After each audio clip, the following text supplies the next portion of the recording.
Yay! It's another week and another story here on Storytelling on the Plains about the theaters.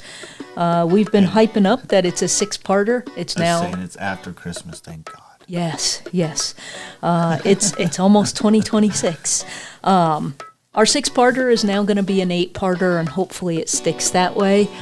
I bit off more than I could chew with this because I didn't think it was going to be this big. But I'm also happy it is because as far as I know, no one has ever done a series on every theater out here. And hopefully I got to every theater. Because a lot of them aren't around. A lot of them are, hey, do you remember this place? And we're doing the big ones first. So today we're going to do the Midwest Theater. And then we're going to do some of the smaller ones that most of them are not here anymore. Some of them are. So hopefully everybody will enjoy us rambling on, going down. So is this our retelling of the Midwest? Because I thought we already did the Midwest Theater. No, we did the Nile. Before? Last week. No. We did the Midwest a long time ago, I thought. No, we just constantly talk about it. Oh, I thought we actually did a piece on it. No, not yet. I'll be damned. But You're right, we did talk. We must have talked a lot about it because I could have swore we already did. Yeah, we already did a segment on the Midwest. Like, we're going to talk about it. No, we constantly talk about the Midwest, but we haven't actually done a proper episode on it. So if you've listened to our previous 76, 77 episodes... You don't have a life? Yeah, there's that too. But there's bits sprinkled in about the Midwest, and I was holding off on it because I wanted to do this series on the theaters in the area. And we did the Great Miss Bish because, remember, her ghost is supposedly at the Midwest. Yeah. I think that's how we got into the Midwest. Yeah. Miss Bish. Yeah. I think so. And then every now and then from time to time it pops up and I'm like, okay, Connor, let's not talk more about it because we're going to do a whole episode on it. So now we're going to do a proper... the time has finally come. Yes. So one of the things I learned is Scottsbluff has a rich theater history. And I did, like I said, in the past, I wrote an article for the Star Herald. It was 1,200 words, and I had to cover like just the highlights of the Panhandle for 1,200 words. And now every episode is like closer to 3,000 words each. And that's why it keeps growing, because I don't want to be... oh, we live in Scottsbluff, so let's just do Scottsbluff theaters. No, there were some very cool ones. Other places, there's one still open in Chadron and Alliance. I didn't learn till about 2 weeks ago while I was researching a different theater that there was a theater in Crawford. And so that'll be in one of our future episodes here. So it just happens that, Scottsbluff is the big town in the Panhandle. And these are official movie theaters, so this isn't even counting like drive-in theaters that would come in later. We're going to have our last episode will be on all the drive-ins in the Panhandle. Okay. Yeah. Because we did have one that kind of came back during the pandemic. So yeah. So today we're just going to talk about the Midwest Theater. So. The Midwest Amusement and Realty Company owned a lot of property in town, and it played a crucial role in the beginnings of the Midwest. And as we go on with the rest of our series, it's going to come up again and again that they bought this one, then they bought this one, then they pretty much owned everything in the Scottsbluff area for a good long while. And I assume they got very, very rich. And it also helped, we'll get to it in a future episode, but at the same time, Scottsbluff had a first run, a second run, and third run theaters. So they had a big selection of movies that they could get into town. And we kind of explained that in our last episode, what the first run, second run, and third runs were. So our story of the Midwest, which is on Broadway in Scottsbluff, and you can see it today, begins with a little place called the Egyptian Theater. The Midwest Amusement and Realty Company had mortgaged.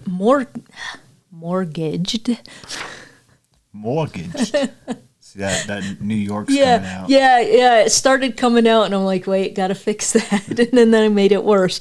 They mortgaged their property on Broadway in April 1927 to build the Egyptian Theater, and owner William H. Ostenberg Jr. went all out on this theater. News articles tell of Ostenberg's vision of Scottsbluff's newest palace of motion picture. And that's what it was meant to be. And, we already talked about the Nile, and, you go back in time to the 1920s, these were all out. Fantastic. So I'm gonna read from an article that was in the Star-Herald. I forgot to quote it here, but I believe it's the one I wrote.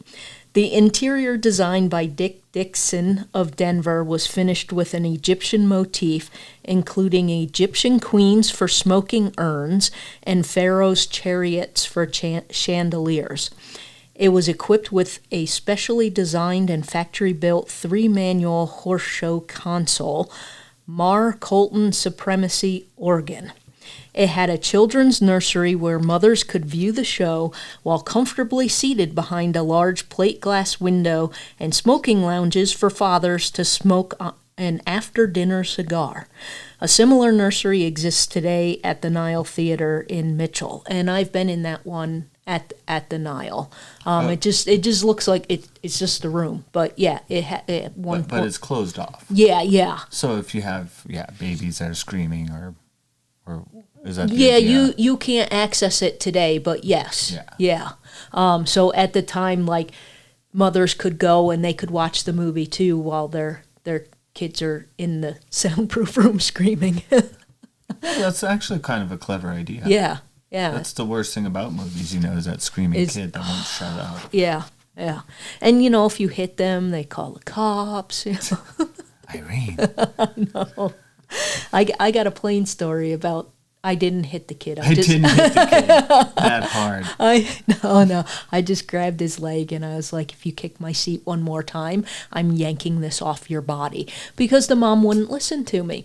I asked like 5 or 6 times politely, and I asked the mom, please have your kid quit kicking the back of my seat.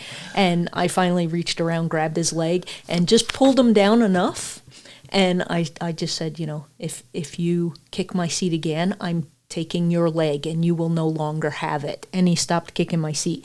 This was like 1997. If it happened today, I'm going to jail for doing that. And that was the last time. I try to avoid seats now that have anybody behind me for that precise reason. But anyway, back to the Egyptian. In October, the Egyptian opened on Broadway in Scottsbluff. That was October 27. So they mortgaged the property in April, and in October the theater opened. According to Lillis Grasmick, the former curator for the North Platte Valley Museum in Gearing, on a Saturday afternoon you could purchase 3 candies for a penny, and for a nickel you had enough to last the whole movie. It was probably a lot of money, but I'm thinking that's cool. I can tell. I did not look up. I forgot to look up the price differences, but I can tell you when I worked at Nebraska Bookstore, late 90s through 2001, the little Tootsie Rolls, not the big long ones, the little ones, they sold those for a penny at Nebraska Bookstore. Mm-hmm. Just to give you an idea of how much has changed, because this was 3 like full-size candies for a penny, and a nickel you got like a whole movie's worth of junk food and sugar. So there were multiple ads in the Scottsbluff Star-Herald the week before the Egyptian opened, which said the 1,100-seat Egyptian theater had 100 men working 24 hours a day to prepare the theater for the grand opening. And that would have been really cool to see. These guys are still working at 3 a.m. If I had been the editor of the Star-Herald, I probably would have sent somebody down there at 3 a.m., go take a picture, of these dudes working at 3 a.m. Another ad said, "Are you behind the times? You will be if you're not at the gala crowd for the opening." The Star-Herald also ran several ads from companies that participated in building the Egyptian theater. They all proclaimed to be proud to have been involved with the project. And that does still happen from time to time, but it was really neat to go back into the archives on the Star-Herald and see like this little special edition with people running ads throughout the paper saying, hey, we supplied the light bulbs or the lumber or whatever. Everybody was just really proud to be part of this brand new theater that was all completely hyped up. The Egyptian was destroyed by fire on Monday, March 5th, 1945, and according to the Star-Herald News article, a sparking short circuit in the stage curtain control started a fire that swept through the Egyptian theater, the largest motion picture theater in western Nebraska, on Monday morning. Starting in the curtains, the fire swept through the stage and into the large auditorium, gutting the building as columns of yellowish smoke rose into the sky. The loss was estimated at $175,000. So that $175,000 in 1945 is $3,149,766.67 in 2025. So $3.1 million damage, and the fire the theater was gone. And for folks that don't know, they used to have automatic curtains that, you just push the button, they open up, the screen drops down, you have your film. Because you could still do live things, so your screen wasn't always down. And when you had live shows, again, you could push the button and open the curtains. And there was some kind of short circuit in that mechanism that started the fire, and then theater went up in flames. So Austenberg was not to be deterred. On the same day the picture ran in the paper with the theater aflame, the Egyptian theater ran an ad saying that it would be closed until further notice, and all film attractions would be at the Bluffs Theater at 1621 Broadway, which is now the former home of the Teacher's Corner in Scottsbluff. It also notified readers to look for the soon-to-be-open Otto Theater and encouraged people to donate blood. So there's three things going on here. Please donate blood because, that's always a good thing when there's some kind of catastrophe. Those other two theaters were also owned by Austenberg and his film company.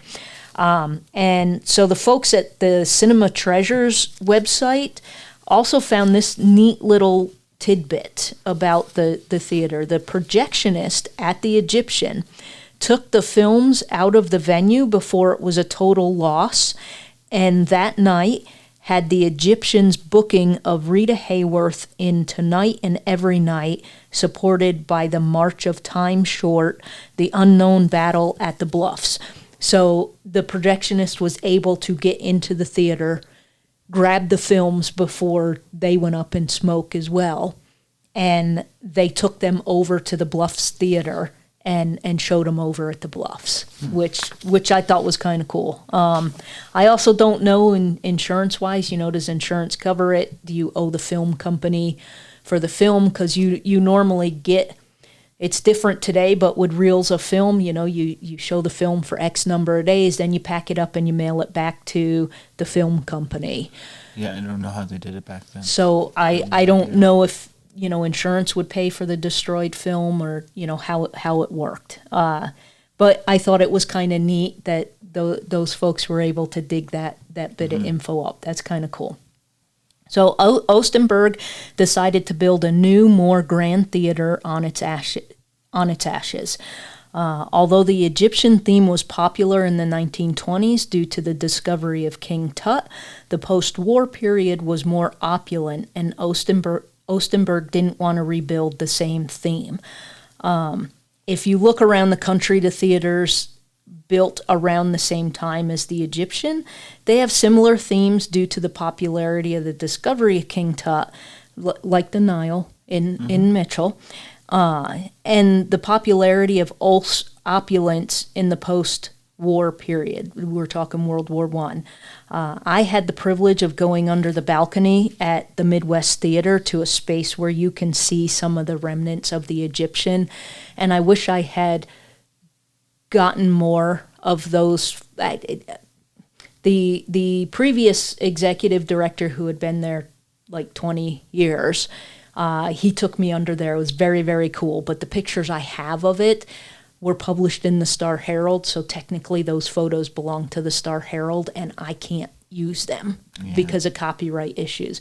But it was very cool. He took me under there and showed me where parts of the Egyptian still exist. And it was very cool, and I don't think anybody, will ever let me do that again. The fire-gutted theater was cleaned up and rebuilt.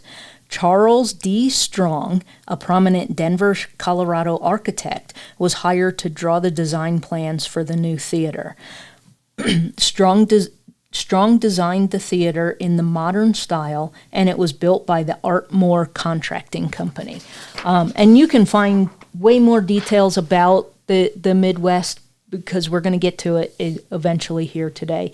It is on the list of National Historic Sites, and they have a fantastic packet that they put together that I grabbed info from about the history of the theater and things that went on. So if you're really interested in the details of the architecture and stuff, it goes into great detail about it. But because the Midwest has such a rich history, I didn't want to spend an hour just talking about the architecture. But you can find it there. It's very easy to find on the government's website. And I believe Wikipedia has a direct link to it.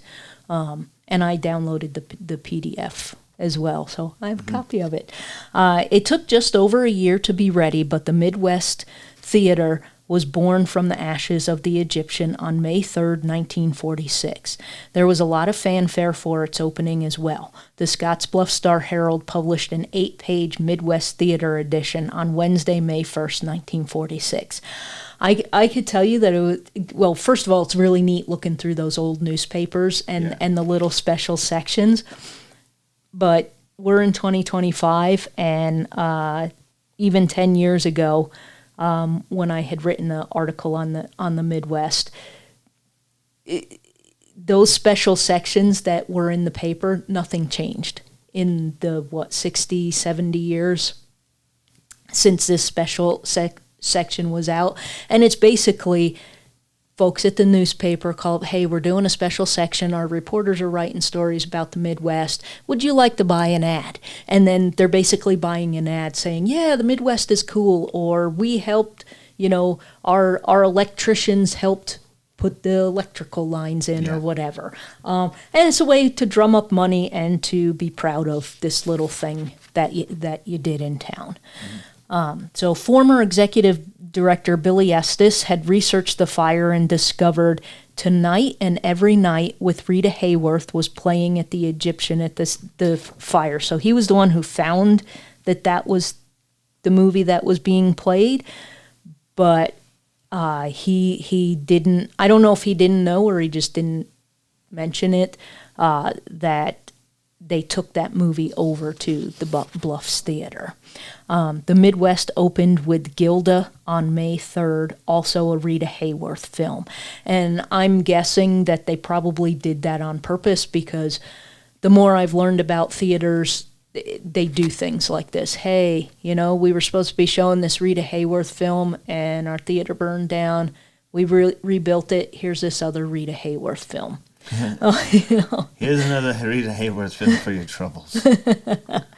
So Commonwealth Theaters, Inc. purchased the Midwest in 1961. It became a first international theater in 1992.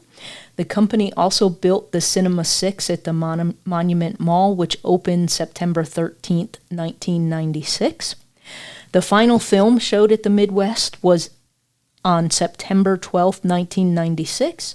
First International Theaters donated the building to the Oregon Trail Community Foundation, and in November 1998, Friends of the Midwest Theater opened the theater showing classic and second-run movies.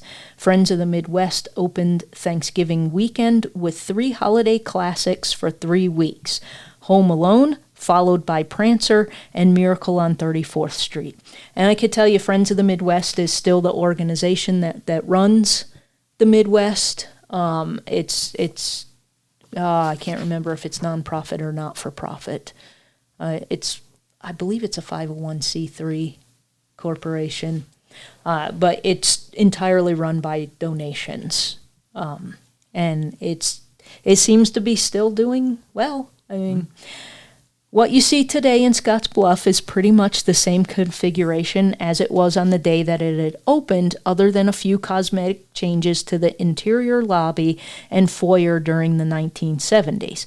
And I remember when I was talking to Billy Estes about a decade ago, and we're going to get to it, they wanted to restore it to exactly the way it was. But it was essentially the same up until about 2 or 3 years ago, just with those few cosmetic changes. You know, you walk inside, you still got the same seats, the same balcony, same stage. And I'm going to read from that special section in the paper from 1946. The theater's most striking feature is the stainless steel and aluminum tower, which rises 60 feet above its entrance. Flanked by masonry panels, the center contains 132 aluminum stars. It also boasts 2 aluminum poles with wings fitted with lights and flashing mercury bulbs. The tower was designed to be seen at night 20 miles away.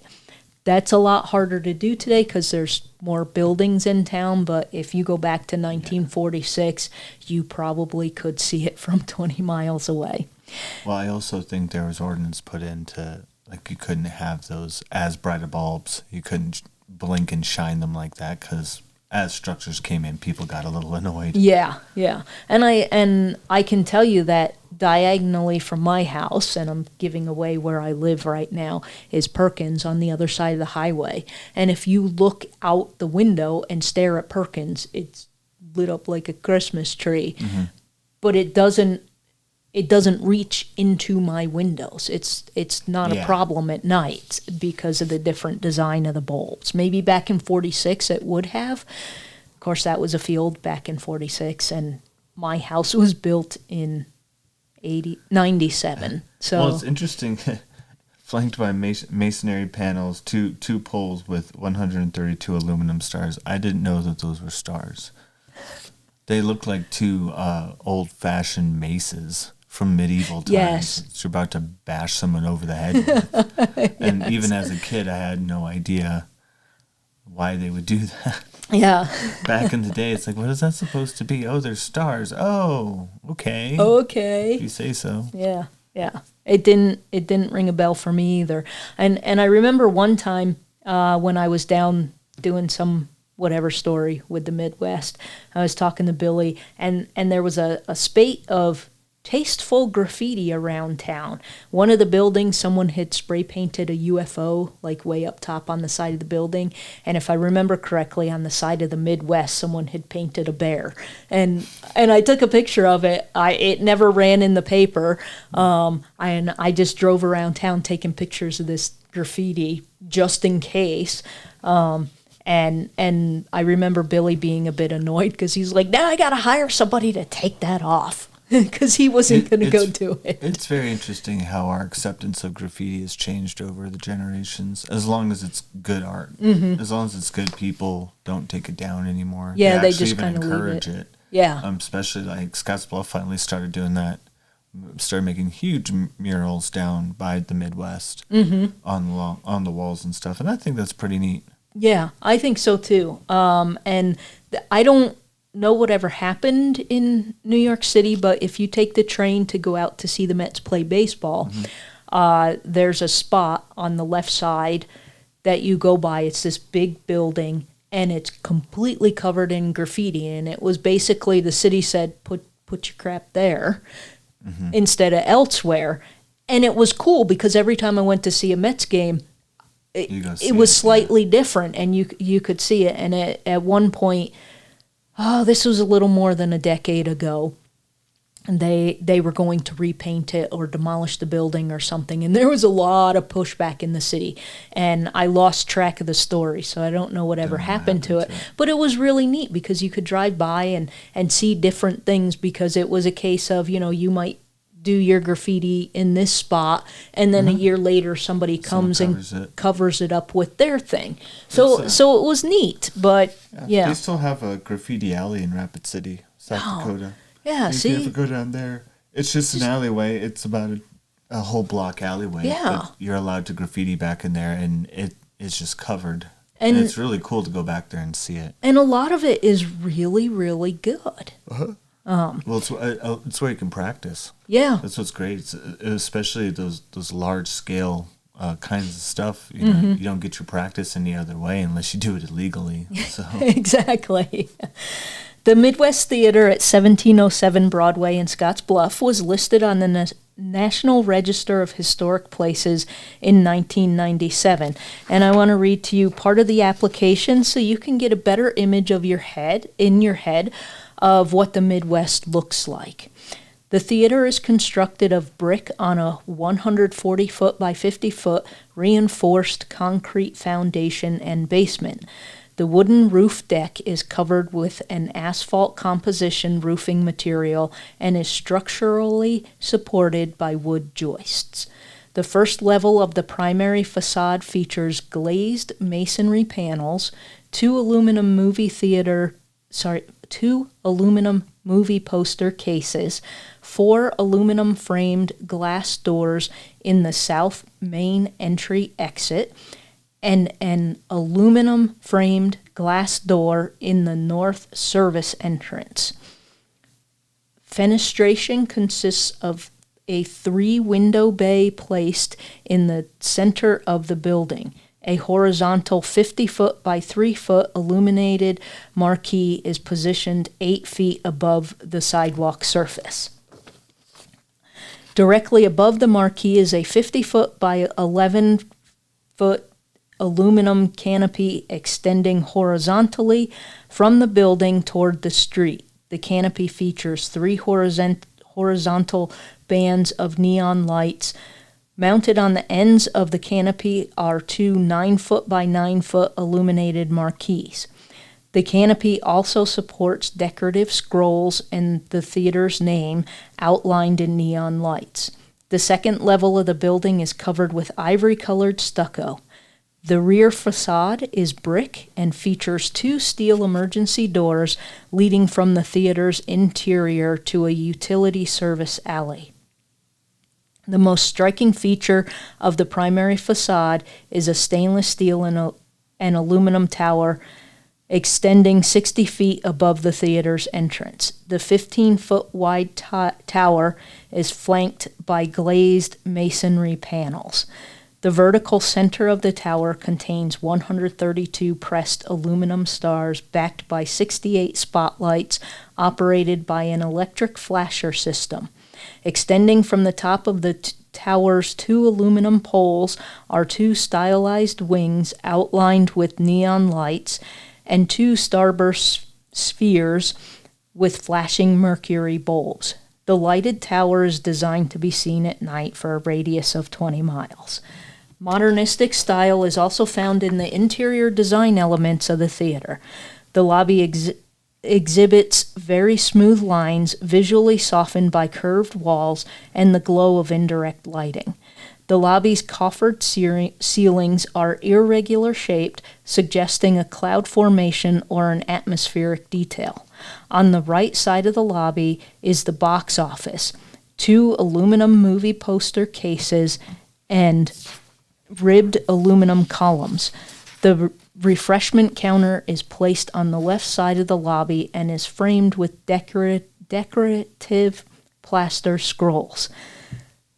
Sorry, it's a lot, and it's a lot of words combined in a way I don't normally use, so I'm trying to go a little bit slower so I don't screw any of it up.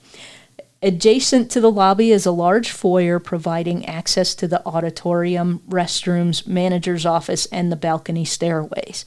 The walls are curved to ease the flow of patron traffic, which until I had originally read the application, I didn't know why the walls were curved. I just thought it was some weird architecture thing.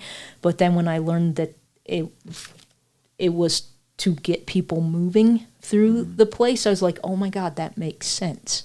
It didn't click until I read that was the purpose. The drinking fountain is recessed into the wall and is illuminated by indirect lighting. At opposite ends of the foyer are curved stairways leading to the auditorium's balcony. Satin aluminum handrails follow the streamlined curve of stairways. The theater's auditorium is an aesthetic blend of light, color, and ornamentation. The focal point is the proscenium design elements surrounding the center stage and movie screen. Three-dimensional plaster floral accents, three-dimensional plaster floral scrolls ascend 25 feet to the floor on either side of the screen. A layered drapery valance above the screen connects the decorative scrolls. The theme of the scroll's floral pattern continues to the colorful painted murals on the auditorium's walls and ceiling. Indirect lighting is designed to complement the interior motif and can be dimmed during the presentations. I also just want to say that until I worked at the Star Herald, my experience with the Midwest was they have shows movies and live shows every year that school kids come and watch. And every time I tried to just look around the theater, I'm with 4th and 5th graders, so I couldn't because, Connor, sit down. Shut up. Stop talking. Connor, come back. You're supposed to be over here. Don't be over there. So I didn't have time to really look. And that was one of the neat things when Billy had showed me around the theater. We just stopped and looked and took things in. And, it was neat to stand on the stage and just stare out and look up at the ceiling. So if you ever go see a show at the Midwest, just go in, get your seat, put your coat down or your purse or whatever to claim your seat, and then just look up. It's just absolutely fantastic. And while this description is really good for someone who may never come to the theater, if you get a chance to go, look up, man. Just look up, look around at everything that's there. The cantilevered balcony extends from the rear of the auditorium behind or beyond the back wall. That's a lot of alliteration. Beyond the back wall of the balcony. Beyond the back wall of the balcony is the theater's movie projection room. This small area contains projection equipment, work counters, storage cabinets, and electrical controls for the auditorium's light and audio systems. In the far right corner is a passageway to the theater's exterior tower. The Midwest Theater is an excellent example of the modernistic style of architecture and exhibits an exceptionally high degree of architecture and artistic integrity, both on its interior and exterior. From opening day, the theater has provided entertainment for thousands of moviegoers. The marquee and the tower dominate the streetscape, adding a sense of architectural excitement to the downtown business district. The theater building is a significant component of Scottsbluff's Main Street economic revitalization program. And there is way more in the application. So please, seriously, go read it. It's worth it if you're interested in theaters and how this place was designed and what a work of architecture it is. A portion of the original walls remain near the balcony stairs. Stairs. Down by the stairs. I just had all these big words I had to read. I'm just a bumpkin, a city bumpkin, but city bumpkin. Big words. It's just I would have worded it differently, but you also have to word things a certain specific way when you make those applications to be on the historic register, and you have to have certain words in there to, because they could reject it because you missed one stupid word. And anyway, maybe next time, when I'm not doing an 8-part series on theaters in the Panhandle, I'll reword some of it so it's not so big. Anyway, a portion of the original walls remain near the balcony stairs, and restoration work was being done in 2018 to reveal the original designs, which lay below several coats of paint. I remember talking to the lady who was doing the restoration, and somehow we got onto the subject of dogs and her dogs. And I don't remember much else about it, but... riveting conversation. Yeah. Because there wasn't really a whole lot to talk about. Hey, yeah, I'm restoring this because the original crap is underneath several coats of paint, and this is how I do it. That was like a 5-minute conversation, and then we just got to chatting about dogs. I don't even have dogs. I don't really like dogs. I only ever liked one dog in my life, and that was my dog. And I don't have a desire to have dogs. I like cats. Even ones that poop on my floor. I still love them. I hate them in the moment, but I still love them. In 2023, the restoration of the marquee was nearly complete. In July 2022, a crew from the Wagner Electric Sign Company, Elyria, Ohio, disassembled the original marquee, leaving a large chunk of downtown Scottsbluff's identity missing. I don't think I got a picture of it while that was down. Yeah, while it was... I'm sure someone probably took a picture. Somebody probably did, yeah. I'm sure the folks at the theater got a picture, Upgrades were made, including replicating the original glass tube neon with LED lighting, electrical upgrades, and inclusion of structural and weather-resistant materials. And for those of you who may have never heard one of our podcast episodes before, the wind here is horrible. So to make it more structurally sound and weather-resistant is a plus. Yes. Yes, I believe a week ago it was almost 87 miles an hour winds on top of the monument. Yep. I don't even think they let you go up there. No, they don't.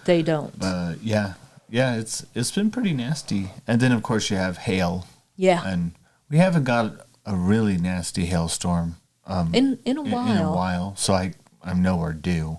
Yeah. But it was very common when I was a kid to have, golf balls to baseball size hail just come in and destroy the whole town. Yes. And it happened like every other summer, so it kind of got to the point the locals are just like, eh.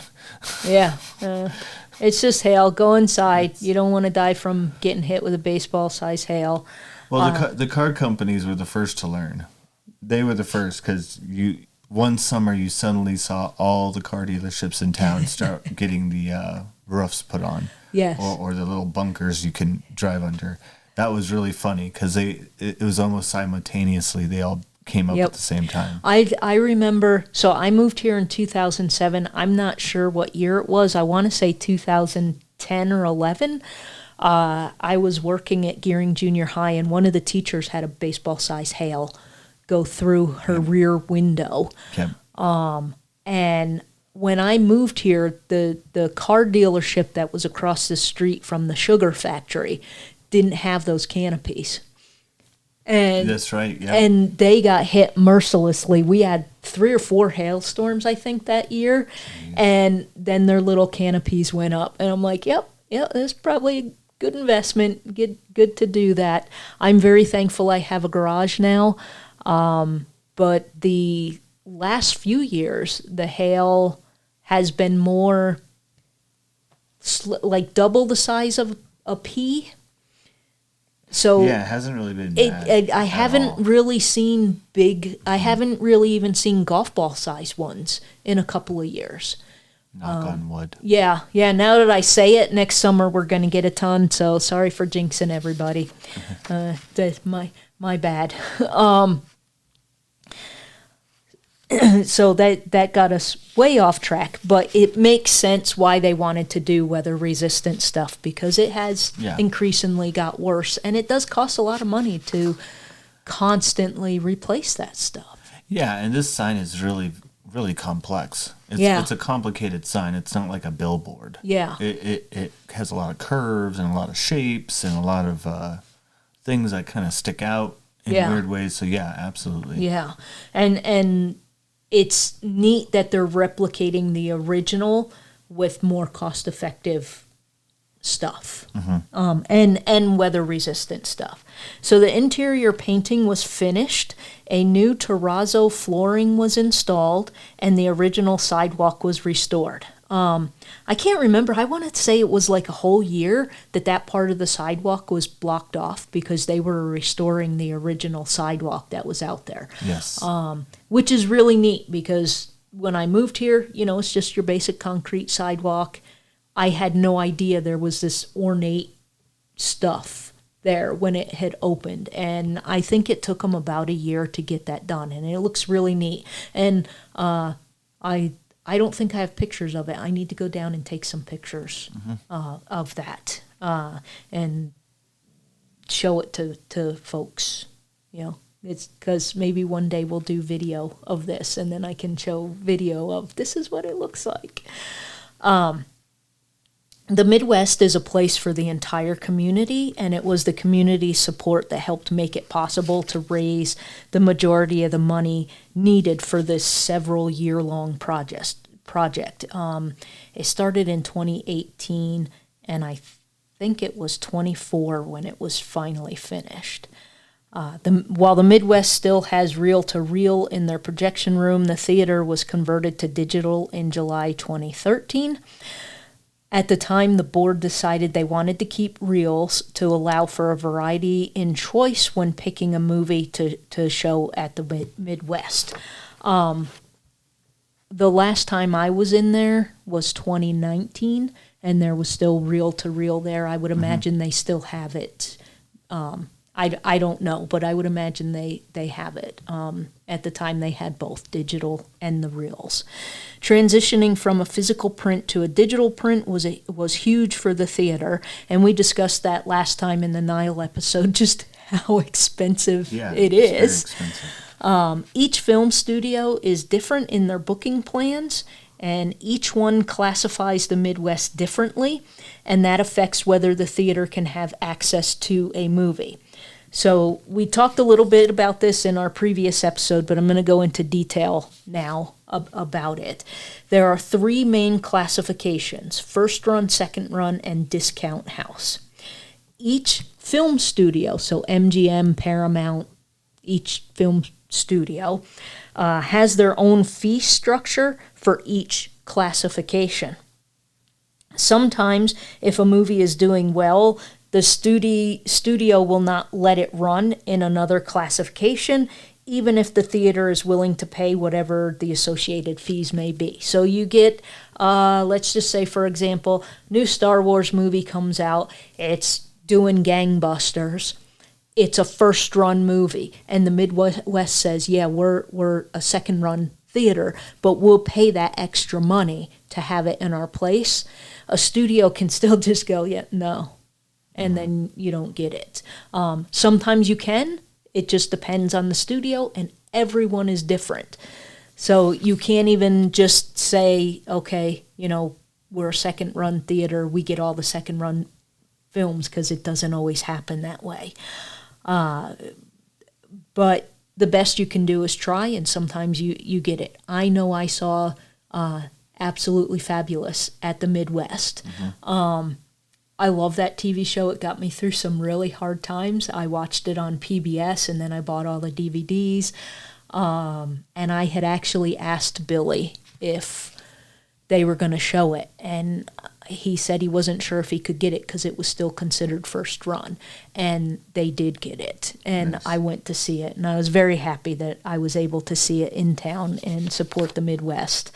Wasn't as pleased with the movie, and I think they could have done a better storyline, but it was more of a cash in.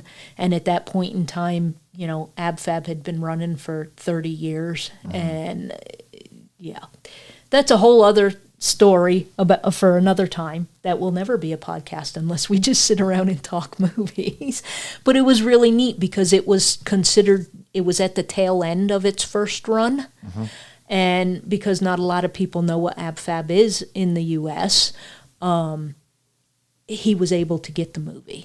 So I was very, very thankful for that. And, you know, I like to take credit for it, but I know he was already thinking of trying to get the movie. And then when I asked him, he said he wasn't sure. So it was neat. He did, and it was neat because he didn't just email me that day. He called me on the phone and said that he got the movie. So I was like, yay! So a positive change is that all the information today is instantaneous. So folks at the Midwest can look online, for example, during Oscar season, and see which movies are moving around and which can then lead to an opportunity to get the film. So, you know, let's say you didn't get, I don't even know what's nominated for Oscars now. I'm just going to go with Star Wars again. Let's say Star Wars was nominated for Best Picture. And you didn't get it because it was so popular during its first run. There was no way to get it. But now it's up for an Oscar.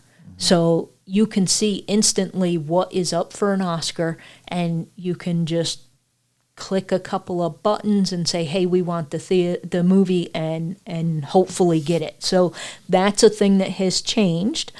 In the past, you used to get like catalogs, and you would pick, and then you would mail back out your request, and then, you know, so it was a long process in the past.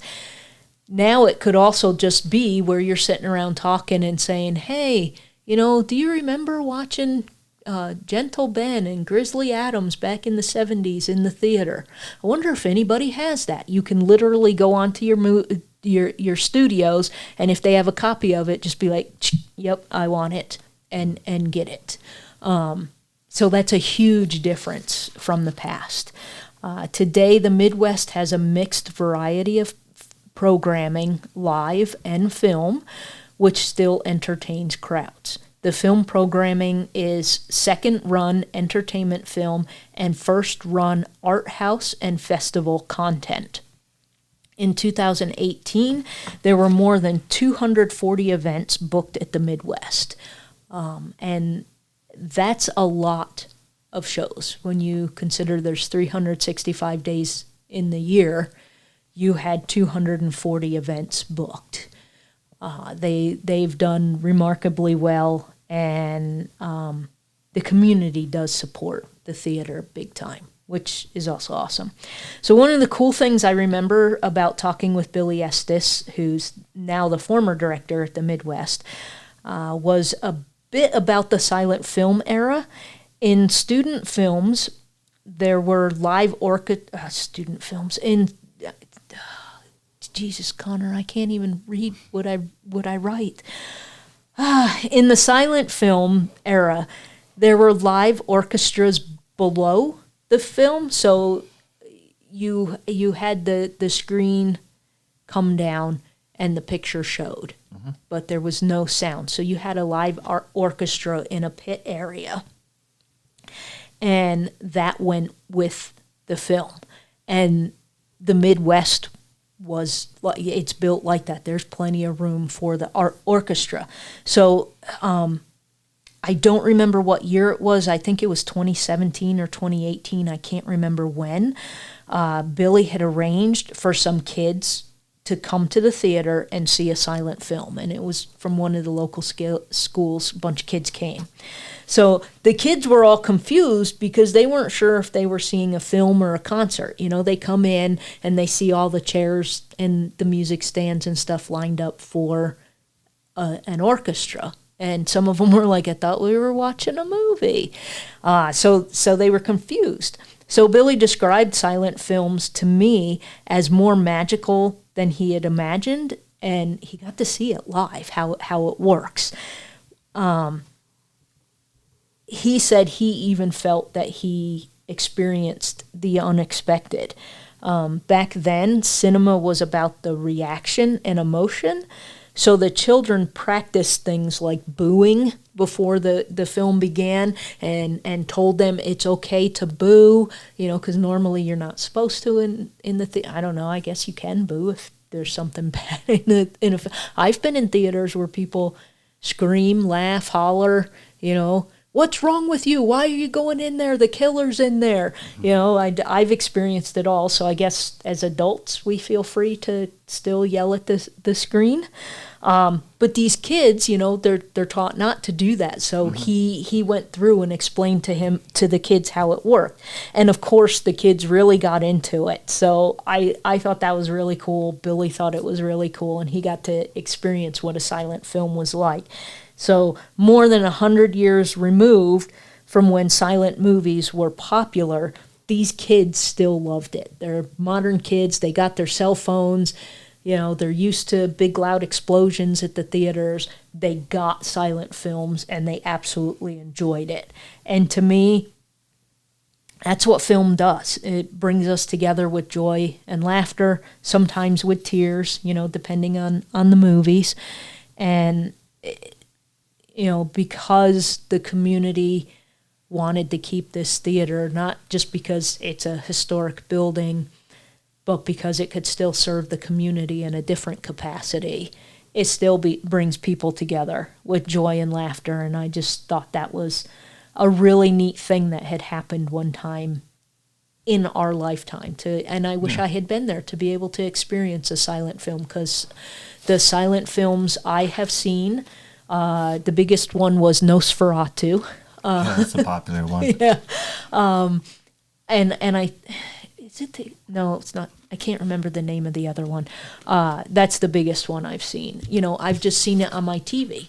So it's just quiet and I'm just reading and watching. I didn't, the version I've seen didn't have any music with it. And that would be neat to see in a place like the Midwest with a live orchestra. Oh, definitely. So, maybe one day we'll just sit down and chat about our favorite movies. Who knows? But that's it for the Midwest today. If you ever get to Scottsbluff, even if you don't get to...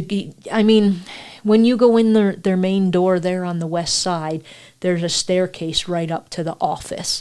And I would suspect that if you went up there and you're some random tourist from, say, the Netherlands, you could be like, hey, I'm here from the Netherlands and I heard that, the theater's got a cool ceiling. They'll probably walk you in there and show it to you, because everybody here is pretty proud of the place and what it's done, what it's accomplished, and hopefully what it still can do. So that's it for the Midwest. If you want to hear about its ghosts, we did an episode about ghosts at the Midwest Theater. Yep, there's another one we did, yep. And you can learn about the ghosts in the building. And I can tell you, I've been in the basement. It's creepy as hell. My friend Joe, when he worked there, took me down into some places that I've got some pretty cool pictures of, and it's creepy. But come back next time. And we're about halfway through our theaters in the Panhandle. If you want to hear some more stories about movie theaters and their impact on their communities, come back next time. But for today, I'm Irene. And I'm Connor. And this is Storytelling on the Plains.